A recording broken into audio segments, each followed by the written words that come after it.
আসসালামু আলাইকুম। কেমন আছেন সবাই? আলহামদুলিল্লাহ, আমি ভালো আছি। তবে একটা কথা কি জানেন?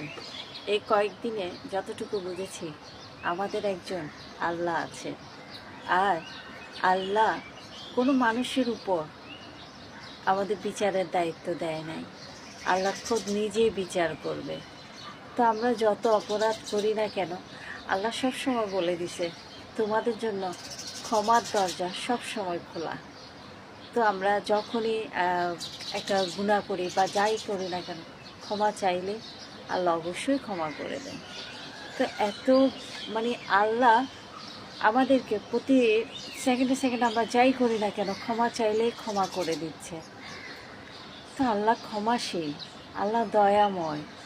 কিন্তু আপনি যদি মানুষের বিচার করতে দেন, তাহলে মানুষ সবার আগে যে মানুষটার সাথে আমার সাথে বনিবনা হচ্ছে না, তার বিচারটা আমরা কত জঘন্যভাবে করতাম।